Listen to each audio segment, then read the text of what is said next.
Hey, you guys. So for everyone who is listening in, we want to talk about, the past season 2. And then we're going to go deeper into the Diablo 4 Season 3 patch notes and our plans for the season. So especially Elon, he has been showing off what he can achieve with his druid. Not bad for an old guy. Yeah, for sure. Elon, you want to talk about what you did in Season 2? Yeah, like yourself, like I think many on the call, I've actually played Diablo since the original Diablo, just Diablo 1. Diablo 2 was obviously a Hall of Famer. That was epic. I didn't get that into Diablo 3, but then I picked up Diablo 4, and I wasn't that blown away at the beginning because the game obviously has a lot of revealed complexity, which I think is actually a good idea. You don't want to hit people with a massive amount of complexity immediately because it's too much to digest. But the game really gets interesting around level 50 where the Paragon boards activate. And I just found that the game got better the more you played it. And the complexity of the Paragon boards was added a big dimension to the game. For those who don't know what I'm talking about, it's like a mixture of Dungeons and Dragons and the game Go, sort of. Yet you have to plot a path of skills and glyphs and try to figure out what the best path is for a particular mission or dungeon or whatever. So, yeah, I found it quite engaging. I put a lot of time into it, basically spent most of the Christmas break playing Diablo. And it was, I must say that the Avatar of Zero grind that's the most insane grind that I've ever seen of any video game. And that Zero or AOZ is the hardest video game that I've ever played. It was definitely quite a challenge, that's for sure. So we already had a little, piece of the discussion about Avatar Zero in Season 2 from Elon, which has definitely shown some very interesting results with the class balance and, the game's mechanics and snapshotting and all kinds of stuff that I read lately. So what was everyone's actually, I really want... Can they fix that bug, please? The snapshotting is, unfortunately, it adds a chore element to the game that needs to be addressed. Absolutely. And it's just while you can get better capabilities, it's just a chore to start every dungeon with switching out 5 things. I mean, my guess of the source of the problem is, since the core code, I believe, is C++, sounds like a C++ class variable initialization bug. And they just need to go back and refresh the variable. It should be a simple change to the code. Yeah, it seems like they have this in mind, but I think I'm not sure if you watched the campfire chat the other day where they previewed the Season 3 and the patch notes or whatever's coming. But yeah, it seems like it's not coming for the launch of the season, but later. So I hope that the mid-season patch might bring fixes to the snapshotting. It must maybe be a bit too late for them to react to it. But I totally agree. It's really annoying, the way this works. So for the listeners that are not aware, basically we're able to benefit from certain effects in the game, that you had at the start of a run, and then you undercons and you had, a snapshot bonus that stayed with you for the rest of the run. So you went in and swapped 7 different items, for example, and were just stronger than intended, which led to some pretty interesting results. But I think initializing the aspect value and then not looking back at the end. Yeah. Hence, you get two-handed effects on one-handed weapons. Yeah, for example, yeah. But there's many of those cases, and then obviously that also skewed with the class balance, with Barbs benefiting a lot from this, but them just being also very powerful in general. And other classes as well, right? And this is, for example, they were snapshotting 7 different things as well. Yeah. How was your experience as a druid, though, Elon? No, I mean, I had a good time. I put a lot of hours into it, and I guess, people can critique games or they can, say good or bad things about games, but the real acid test is where do people spend time? If they spend time in a game, they obviously can't hate it that much. So I think Diablo 4 was really quite excellent, and it gets better the longer you play it. AOZ is for gamers that are certainly professional, but I think even just sort of, I'd say I'm a hardcore casual gamer, whatever that means. It's unusual to see something that is rewarding for hardcore casual. And as John Carmack, a friend of mine, mentioned, finally clearing T25 in Avatar Zero. Okay, now he's less concerned about humanity getting to Mars because I was spending too much time on Diablo. I hope he doesn't distract it too much in that goal. Yeah, I think he posted that on the Xplatform. He says, oh great, finally we can keep going towards Mars. I wonder how we're going to call the world first race on Mars, though. Is it going to be Mars first race to 100 then? Well, Mars is pretty far away. Turn-based games with someone on Mars would work, but real-time will definitely not work. The closest that Mars gets is just under 4 light minutes away. It'll be fine for texting or turn-based games, but not anything real-time. It's simply not possible unless someone can figure out how to go faster than the speed of light. I'd be interested to hear Rhyker's opinion about, the Avatar Zero and the snapshotting and what we talked about. Yeah, absolutely. I think it actually highlights a really significant discussion about what people find fun. Because as you guys pointed out, right, with snapshotting, this is something that it increases your power tremendously. And for a lot of players, a lot of people just like that raw feeling of, ooh, I found this way to become much more powerful. And so when devs come in and they'll nerf like broken things, be it a mechanic, be it a build, Hoda Barb and Ball Lightning Sorcerer, right? Those are obviously being brought down due to some broken interactions. It's this constant fight between, players and like blasters and mechanics masters are finding these things, and there's that fun of discovery and, I'm breaking the game. But sometimes the breaking the game happens in a way that's decidedly not fun. Like snapshotting, it's miserable to have to do all those swaps at the start of every run, like Elon was talking about. Yeah, it gets ridiculous. Doing 5 snapshots every run. Yeah, so it's an instance where we're willing to be less powerful in order to fix this thing that's happening. But sometimes some of the community is no, like I don't like being less powerful, but sometimes it's for the health of the game, right? Yeah, well, just buff the normal powers and then get rid of the chores. It seems like the logical move. Yeah, makes sense. Yeah. I mean, it does seem like Bob is once again going to be the most powerful thing in the game for the season 3. I mean, they totally nerfed Blood Beast, which is the heavy damage druid attack, and they slightly nerfed Bob, but looks like Bob is going to be king again. Yeah, talk about season 3. Bob looks very good. Yeah, we can dive into a topic in a second. I just want to ask you a quick, Rob, can you speak now? Is it working? We had some technical issues there. Hey guys, yeah, I think I turned on my phone now. Okay, yeah, hello. Hey, okay, now it works. Yeah, I think Barb is looking amazing this patch, and I totally agree on the snapshotting. It's more of a chore to the player to do this every time, and it looks like it takes a bit more time before they can manage to fix this problem. But I'm looking forward to when that's changed for sure. Yeah, I guess realistically, they really have to fix it before the gauntlet comes out, because if that's still part of the gauntlet, then it's going to be really bad, I think. It's going to be snapshot hell. Yeah, Yeah, and maybe actual leaderboards, people are going to try everything, Yeah, maybe even now with the pets, we might see the comeback of some of those snapshots mechanics with these like different stones and stuff and some of their abilities. Well, we'll snapshot the seneschal. I think that's very likely to happen, actually. Yes. Oh man, suddenly these 12 snapshots, then you can do the start. Yeah, and then your pet is gonna go berserk and just one shot. Yeah. Okay, let's dive into the Diablo in the season 3 patch notes. What is like everyone's like highlight from the patch notes? I guess everyone has read them. What are you most excited for? Are you starting with Elon? Have you seen them?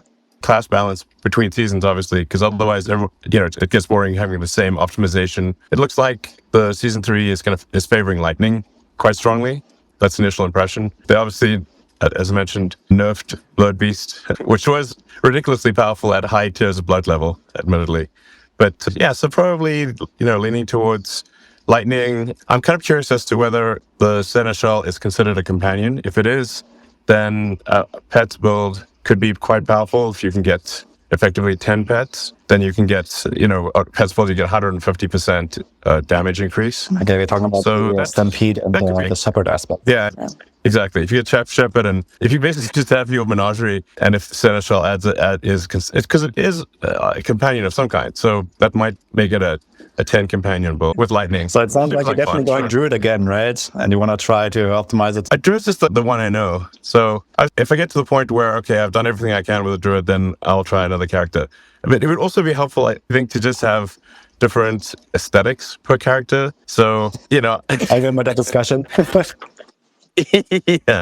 Yeah. There seems maybe some more modification of what do you look like if you're a different class, Too much of the druid, you look like basically a shaman who makes his own clothes in the forest. I feel like I've seen this guy at Burning Man or something, That's my impression of the shaman. Yeah, some more, variation in aesthetics and body type, and would be nice to see. I think using something like Midjourney and AI for easy image creation, that's more unique, so characters can be more unique, would be cool. Yeah, but my rough plan is, I think since they nerfed Blood Beast, I guess it's going to be lightning and maybe lightning pets build or something like that. Okay, sounds good. How about Rob? Yeah, I also agree. Lightning is looking very insane, but I would love to see some buffs to like pets builds in general, especially like on the Necromancer and then on the Druid. Yeah. And this would have been the season to do it, right? Because I feel like this is the season of the companions. Yeah. But yeah, basically pet builds have been like overwhelming for like a long time now, and I really hope to see some juice up in the future on those. Yeah, like just jump in here really quick. We actually discussed this as well. Like we had the tier list meeting with the Maxwell guys and stuff, and like like all the pet builds, man, they're like really in the gutter. Like even with the small buffs they're trying to put there, like there was like a companion glyph buff, right? And there was like some other stuff for Necros. Yeah. It's like all like solid, like D maximum tier. Like I mean, they like buffed the golem or something, but then they nerfed like the best builds. Meanwhile, every other class cleared like those tier 25, and Necro is still crying in the corner, clearing a 20. yeah, it really sounds like they don't like minions. Yeah, I mean, exactly. Like the wolves for Druid, they might as well be hamsters. I think it would be funny if they made the size of the companions proportionate to the damage, and then you'd have these tiny little teacup wolves, because they're really teacup Yorkshire Terrier or something like that. Because like I've seen Yorkies that do more damage than the wolves. Question for you guys about the pet builds. Do you think that it's just a matter of tuning up the numbers, or do you think as long as like the AI isn't fixed to be like either like smarter pets or ability for us to direct and control our pets, that we're never going to see S tier pet builds? I think AI changes, making them smarter is always a good move. But for now, an easy fix would just be to massively beef up the numbers of those pets and give the player some additional way maybe to control it. I always compare it with Diablo 3. We had the skeleton mages. You could really tell, okay, attack this target, attack that target. I'm really missing that more. Yeah, I don't think it's really that much to do with the AI itself. I mean, it would be cool, Grok can control each of our skeletons. Realistically, I think it's mostly a numbers problem. And okay, if they add, some mild, control, they're already doing that a bit, right? There's this golem thing they added to it where it now does something a bit more, smarter or something. And you can also, I think you can slightly control your skeletons with your curses now. So that is a thing, apparently. And if they maybe add some more little things like, your skellies attack the target that you attack and you have some active ability, I think that's okay enough. Maybe you can make this smart overall. It's mostly a numbers problem. Yeah, maybe you could have an option of like, exactly, default would be attack the same thing I'm attacking, and then, or you have an option, attack the thing I'm not attacking or something like that. But exactly, as you're saying, at the end of the day, if Oh, did it cut out here? Sorry, shoot, I just realized I turned the mic off. Yeah, I was saying it would be cool to have the logical thing would be your pets attack the thing that you're attacking, or you could maybe have a setting that says attack the thing I'm not attacking to distract the others or something like that. Having some control over the companions would be good. And then if the damage is so tiny that they're little ankle biters, then it doesn't matter. Yeah, do you enjoy playing with the druid companions, for example? Like the companions, apart from Poison Creeper, don't do anything. But I mean, imagine they were good. Would you actually like that? Yeah, exactly. Sure. Yeah, no, I think it seems silly to have these 3 scary-looking wolves that have the damage of a hamster. That's why I say you might as well just run around. It would be at least funny to have 3 little hamsters follow you around or something. Maybe eventually Blizzard is going to set like skill-specific MTX, like in other games, for example, where you can change the effects of your skills, right? And it can actually make your hamsters. Who knows? I'm sure a lot of people would appreciate skins for the werewolf and werebear forms, Yeah, even that, exactly. It's kind of weird that I haven't done it yet. Yeah, I guess exactly. Werewolf with armor. No, it's not. Yeah, I think that's definitely coming at some point, but it's just been very conservative, I guess, on the transmogs. Yeah, Rhykker, by the way, what are you most excited for? A couple of things. So I guess first off, seeing that charge is doing 10 times the damage, I don't know where it's in line, but I guess I have the guy here to ask. But I love Charge Barb in Diablo 3. Rob, can I read the playstyle of the D3 Charge Barb? Is it looking like it's going to be an S tier build? What are you thinking? So first of all, the changes to Charge Barb are awesome. Like, we are getting a lot of damage, and we're getting the most important thing that what most people complained about was the clunkiness of the skill.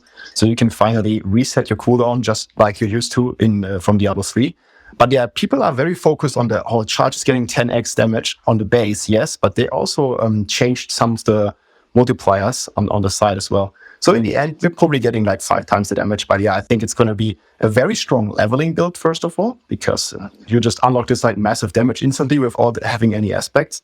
So we're going to be flying on the leveling part. And yeah, I also think in endgame, it's one of the strongest builds, certainly on Barb. But we're still pretty strong on the Holder Barb looking as well. Like, we were joking about playing Hotablo, and it's nerfed a bit, but it's still looking very promising and one of the strongest builds in the game, I think. Oh man. Yeah, I'm very surprised about they're very mild with the nerfs, honestly. They were pretty mild for sure. I mean, we don't know exactly where ball lighting is going to land now because that's been pretty vague, but yeah, Hoda is still rocking pretty solid. Yeah. Is it going to come down? Sorry? Is it going to come down to how severe the overpower nerf is? It doesn't seem that severe because it seems like we're getting a life buff as well. and that might be quite significant. There's a little note somewhere that makes it sound that we could potentially have a lot more maxed out life in next patch, making the overpower basically similar to before. Almost. Wow. Okay. Yeah, I mean, it's a little question mark there, but like the overpower nerf in general is only to some portion of the additive damage bucket for this skill. So it's going to be like maybe 10% less powerful overall. And that's still very strong. Oh, wow. Okay. Ranged rogue. So I've always loved rogue. I love like the highly mobile playstyle. I've never actually ran a ranged rogue, but I was thinking this is the season to do it. And we have the guy here to ask. Yeah, absolutely. And I've been already fair crafting and making all the builds for rogue for next season. I updated my guides. And yeah, I mean, rogue overall, it's not going to be like as powerful as like Barb, like one-shotting bosses in highest tiers or something. But it's going to be like overall a really cool, fun, and balanced class. So this is what I'm looking forward to there. The range rogue definitely has caught up now with the melee play styles. And rogue, basically every build will be at least decent. Some of them a bit faster, a bit better than others. But I'm really looking forward to trying out a lot of things there. I've been hearing some rumors, Woody, on my chat. Is it? Are you actually considering starting Barb, or is it going to be the rogue for you this season? Yeah, I mean, I used to race to 100 with rogue for the first 3 iterations now, but I'll do it on Barb this time. I'm excited to start another class. Let's go. That's a great class. Good choice. Yeah. Okay. I have one other topic here right now, which is what are your hopes for the future of the game and for what Blizzard can do? What do you think could be nice to implement into the game as features or, new builds or whatever you can think of? Well, I'd recommend the use of AI, especially image generation. Look to say it like how you can create an incredible image very quickly and easily with Midjourney. It seems like you should be able to apply some sort of Midjourney art to any given character, so you could have a customized look. I think that would be very cool. And then, of course, having with AI NPC dialogue, you can have a very sophisticated AI dialogue tree. It doesn't have to be the same, 5 sentences over and over again. So you could actually have quite complex conversations with NPCs that stay in character using an AI large language model. Those seem like obvious moves that would be quite profound to the game. I think adding in more complexity is probably good as well, meaning like revealed complexity. So it's still accessible to general players, but if somebody really wants to go crazy with the complexity, trying to find interesting new metas, then you need more degrees of freedom in order to have new metas or interesting new angles. Do you have a concrete example for this? I mean, this does seem to be the direction that the Diablo team is going. They keep adding new aspects, new glyphs. I think probably some tweaks to the basic skill tree would also make sense, adding a few more options to the skill tree. Yeah, more glyphs, more paragon boards. Yeah, these degrees of freedom so that people don't end up kind of flat optimization too quickly. And then I guess, I don't know if this is a good or bad thing, but it would I think it would be helpful to have more clarity about the combat mechanics. Like how's the damage actually calculated, and how's the, so you add these things up and wait, this doesn't add up. No one really knows. Yeah. And often the tooltips are even misleading that we have in the character sheet or something. Yeah. Yeah, the tooltip is literally wrong in some cases, which should be, I assume, a pretty quick fix, but is it like additive or multiplicative is pretty fundamental. So I think on the Druid, it's, poison, critical damage is, I think. Yeah. I think they're getting there though. Like they're slowly improving the tooltips and, they have been fixing a few things lately. Give it a few more seasons and maybe we're going to have somewhat accurate tooltips. Hopefully. But I found this topic really interesting with the AI NPCs. I actually heard about this in some other games. And I think that's actually like a really interesting way forward for like video games in general. But I wonder what the others think, Rob and Rhykker. I am so super excited for AI and its application in the video game industry. I don't think we're going to see it in D4, but we effectively have the potential for infinite content in a game being able to be generated on the spot. I think there will always be a place for bespoke content crafted by developers, right? You have your important tentpole content made by human beings, but then all the filler content just infinitely generated, especially in a genre like the RPG, which is all about procedural generation and randomized stuff. It's a perfect fit for AI to come in and build that instead of seeing like the repetitious stuff that we tend to see. Once you play the game for 1,000 hours, every single possible random thing that can happen. But now you're going to be able to be surprised by AI. Super excited for that stuff. Yeah, I think players would be able to get the full immersion and even, start some sort of even relationship or something with some of the NPCs and stuff. Things are going wild out there, I think. And it would be some amazing things to come. Yeah, I think especially for storytelling purposes or the immersion, even side quests or something, you could even tailor individual quests to people or something like that, right? It could be pretty wild, actually, the possibilities, if they actually have that technology and implement it in the game, like an RPG, like you can have a quest lines, specifically designed for your character based on the build you're playing or whatever, right? Yeah, I mean, you basically have a AI dungeon master would be pretty incredible. Yeah. I like the word you used there, Rhykker. Infinite content possible, basically. I mean, that's music in gamers' ears, for sure. In content creation, Content creation as well. Yeah. Okay. What other hopes? What do you hope like Blizzard will do, or any expectations? Maybe Rob and Rhykker. Yeah. So from my perspective, and I also say that looking forward to the leaderboard and the gauntlet that are coming. So in the preview that they showed, it is still looking to be rather easy, fast-paced, speed-focused content. And I know Aperture Zero was discussed like pretty controversially in the community, but I think if they give it quite some tweaks and some reworks and some limitations to the TOB, glyph grinding and things like that, I don't think many people like this infinite progression system. But it would be very cool, I think, for many to have a real challenge, like somewhere in the end game at least. It does not have to be mandatory. It does not have to necessarily give you the best rewards, because I know nowadays gamers like want to have it easy, or a lot of them at least. But I think it's important for the game to have some real end game challenge that you can overcome. I think a very good example of this is how Lilith, Uber Lilith used to be. Used to be this like crazy hard to kill boss. But now with more and more power creep coming into the game, obviously it's becoming more or less of a joke to kill nowadays with the meta, with the strongest builds and all the buffs that we get from the seasonal powers that we have. I'm really missing, some real hard challenge in the game. And I think it would be very good for the long-term health of the game to have something like that. Rhykker?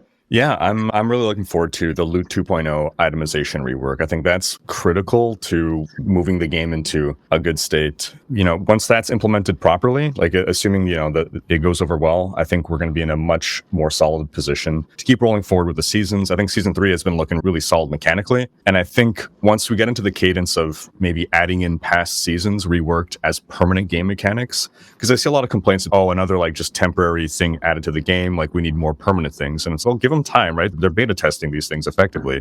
I think once we start rolling into that cadence where we're going to see these past seasons return and the game's going to get wider, bigger, deeper with these multiple mechanics stacked on top of each other, I think we're going to be in a very good position to be rolling forward. Yeah, I think I'm also I'm very excited for the itemization myself. I've actually seen a preview of it. So for the listeners that don't know what you're talking about, probably in season 4, you're going to have a major rework on basically how items work. There's going to be more relevant stats on items, a lot of the bloat will be removed, and a lot more like crafting and like itemization, customization is like coming to the game very soon. That makes people excited. So let's hope they're going to hit the mark there. And I think it's going to be pretty cool from at least what I've seen. Unfortunately, I cannot share the details. Okay, I just want to ask real quick, Elon, since you are kind of short on time, like how much longer do you have? Actually, I've got a bit more time. I'm just in the car on the way to the airport, so it turns out I've got a bit more time.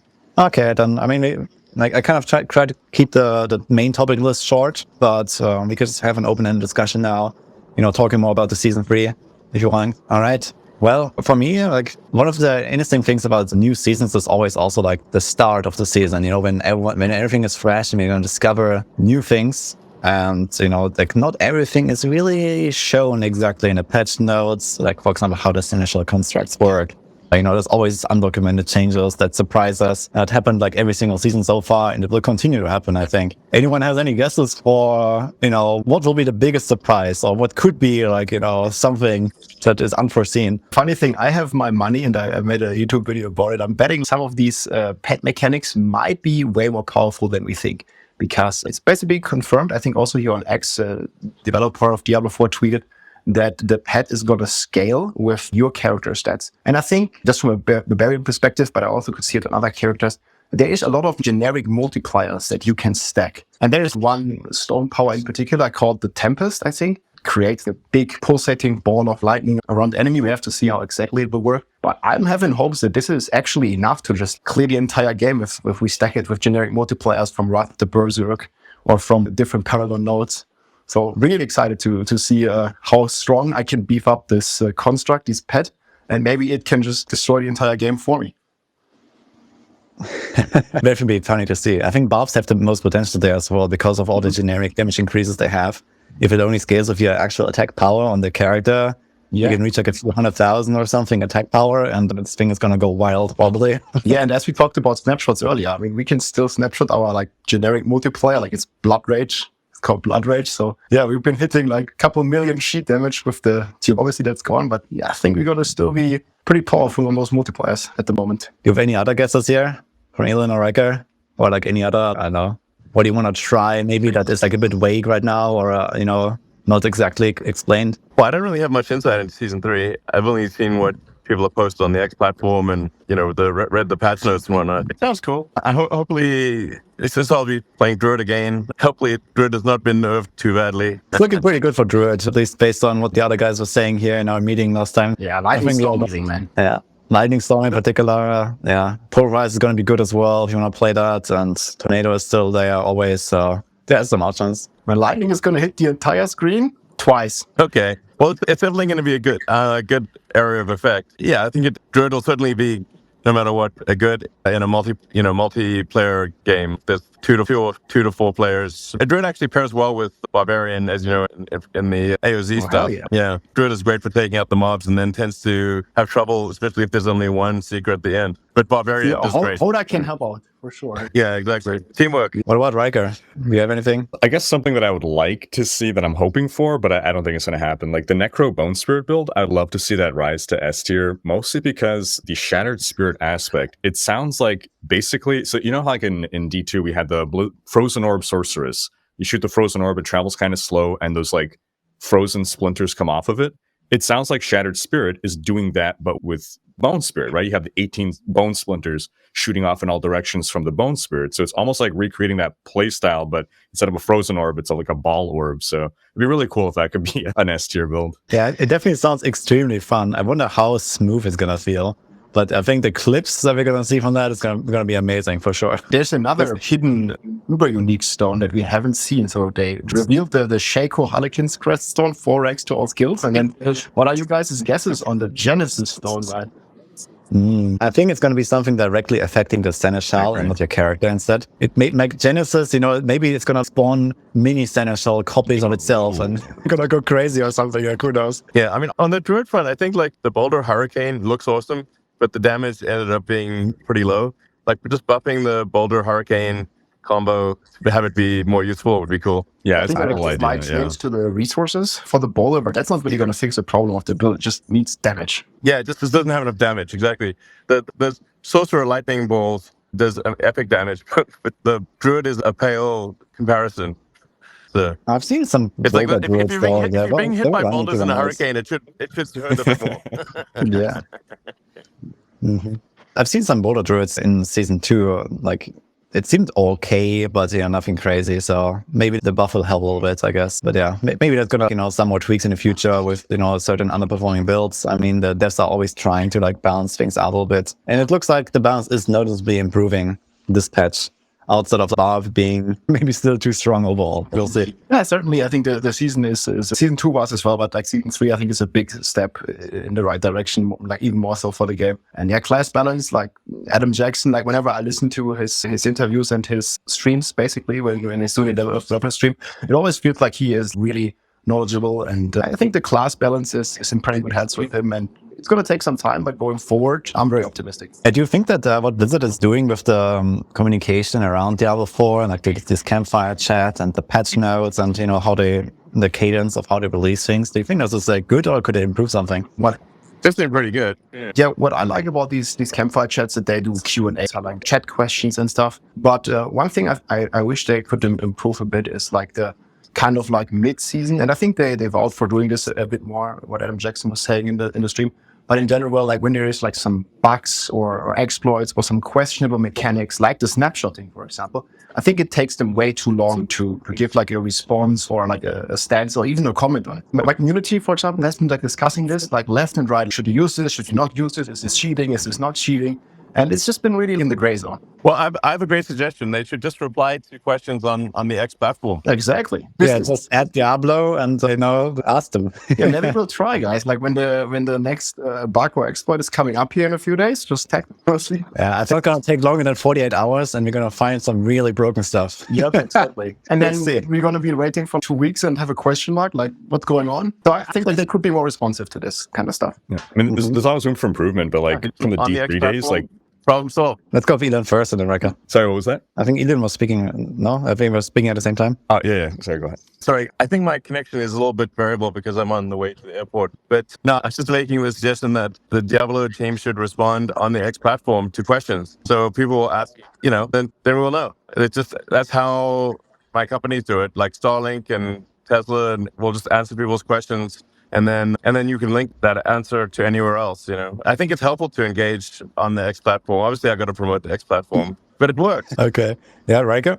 Yeah, so comparing it to the D3 days, I mean, we're hearing from the devs more than ever. And I see them posting on X as well, like either from the official account or even individual devs, like answering questions here and there where they can. It feels like they've been given the liberty to finally like talk and answer. Whereas like Blizzard of the past, there was like this iron curtain that was just all information could not like be shared. It was all very like, it had to be approved through 10 layers of, whatever community management. But it's been great to see like more communication. Is there room for improvement? I mean, there's always room for improvement, but yeah, it's been great. Yeah, I kind of agree with that as well. I think they're definitely doing a much better job than in the past, at least, coming from the history of Diablo 3 in particular, where, we had like really cool patches lately and stuff, but I felt like there was never much actual communication. It was just like, okay, every few months there was like a patch, a PDR, and then maybe a post, and that was it. And yeah, now, I mean, we actually see the devs, right? We actually see different faces behind the team. I think that's cool. I think one improvement I could make is in the campfires themselves. Actually, for example, having someone who's very knowledgeable and, a community figure actually doing a Q&A, for example,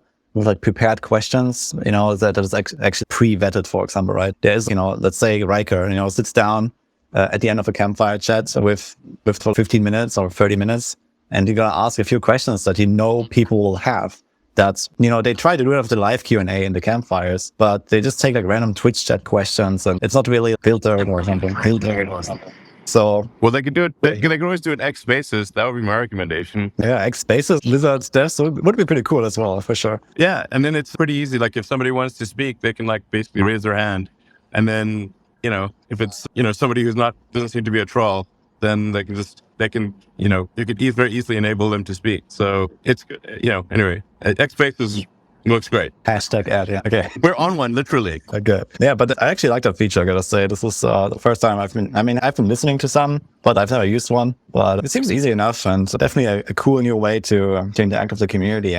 And I think this could also become like a staple in the future of, for example, for video games, right? For me, it's the first time I attend or have any topic with video games on X Spaces. And it's also an interesting format for sure. It's so much easier than... It's super easy to do.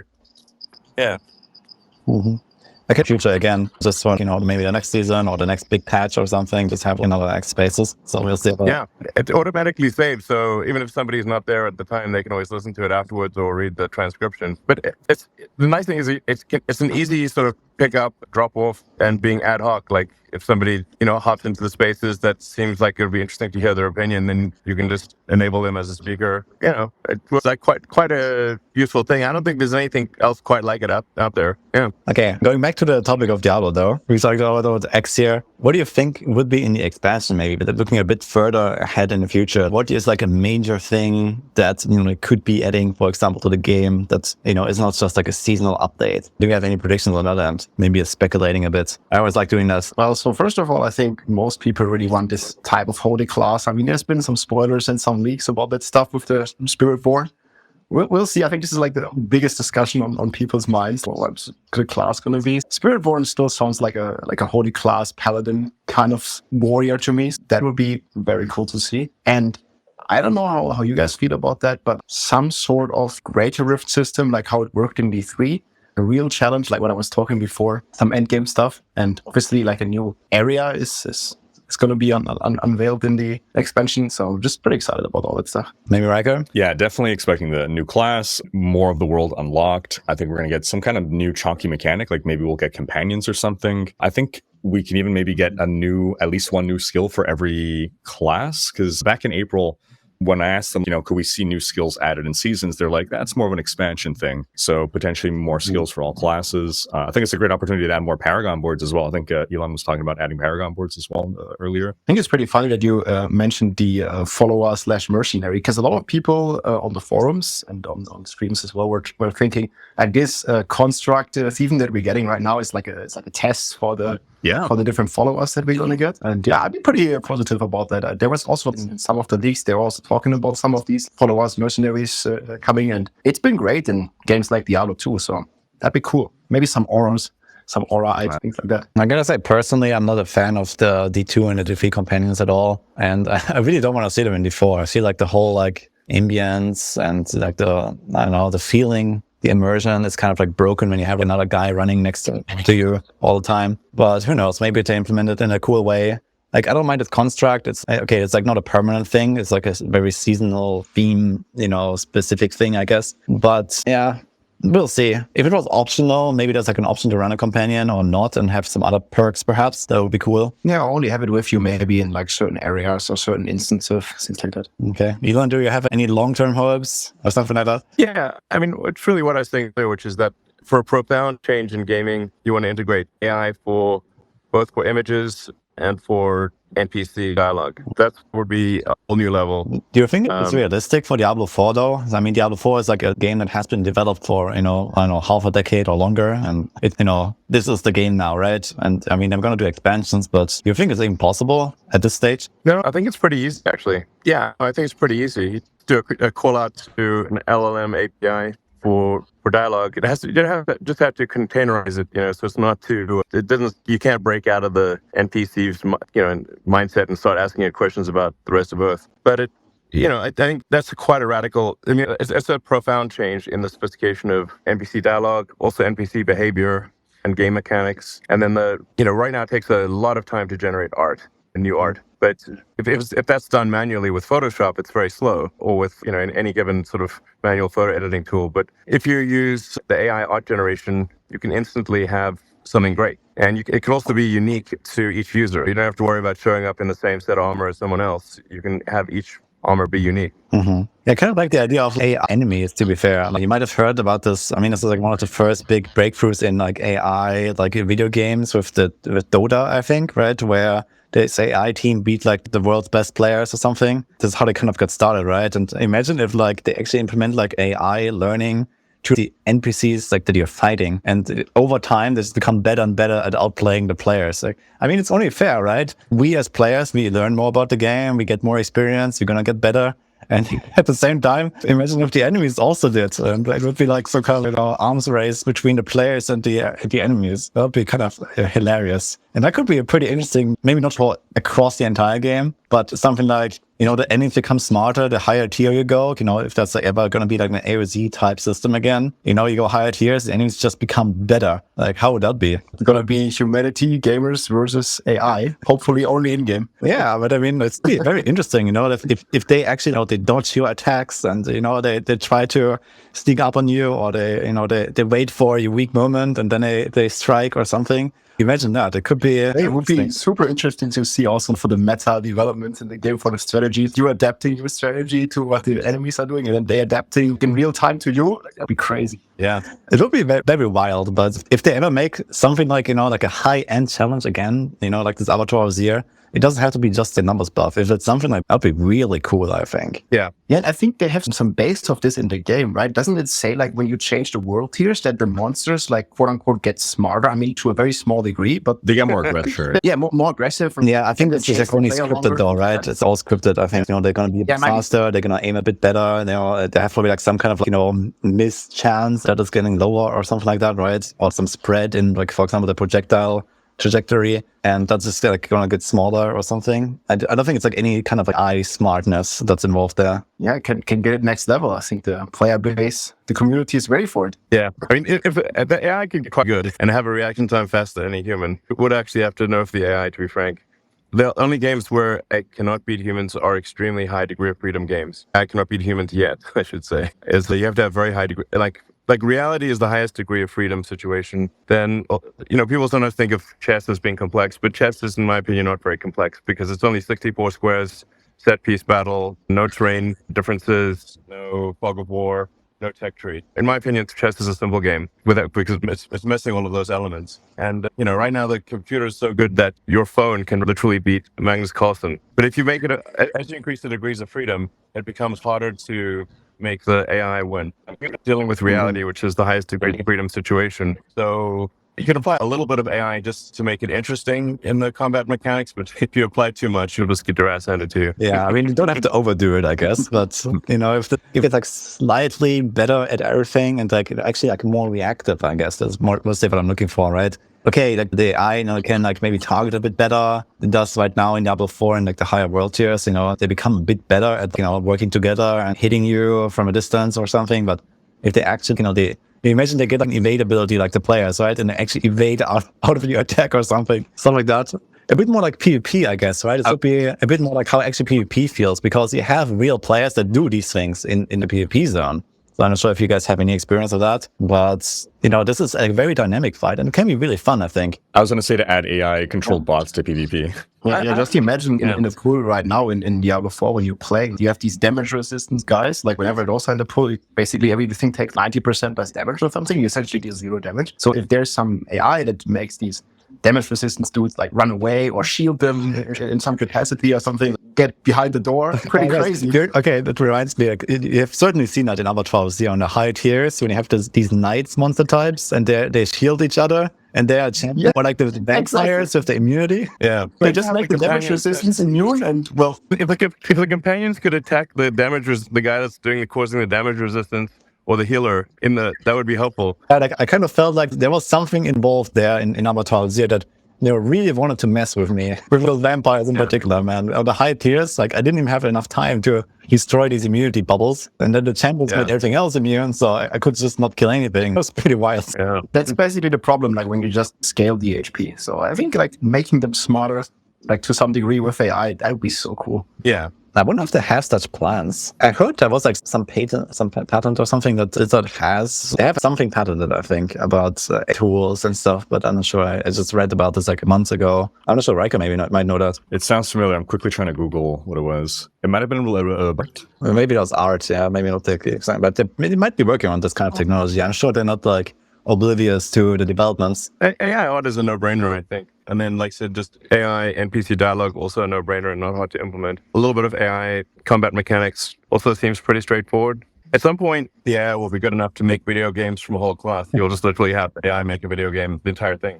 Yeah, when I was a little child, I actually dreamed about a program where I can just type in some prompts and it gives me a game with those prompts, I want to combine this game with that game and I have this character and those abilities and just make the game for me, It's coming. It's coming.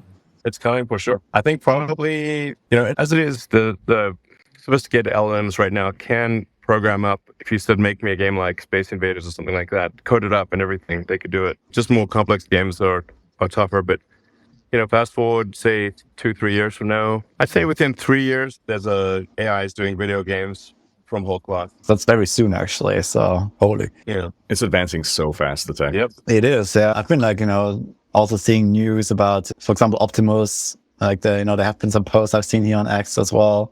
And it looks pretty wild, just the progress, for example, the last 2 years on that end, for example. And yeah, if it's just software, it's probably like even easier, right? If you don't actually have a physical robot, right? If you're just talking about AI, actually like programming. So yeah, I can imagine the market would be to actually explode here. And video gaming in general is becoming like also more popular like over the last years. I'm not sure exactly about the graphs right now or so, but especially I think since COVID started, right, there was like a huge rise and it's kind of like staying there. So it's pretty interesting to see. And with like more and more tools available to create bigger and bigger games with AI, I think it could be a real big industry very soon. It's also interesting to see the cultural acceptance of gaming and content creation in general. Like I could talk like here for like in the European Union, like there was like a lot of negative press in the past about like gaming and stuff, but it's actually like becoming an acceptable like profession for people. I mean, the US is already there. Asia has already been there for quite some time. It's like if you're saying, what do you want to be when you grow up to kids nowadays? I want to be a streamer. I mean, yeah, back in the days, I mean, often it used to be like a firefighter or I want to become an astronaut. I mean, a lot of people still say that, but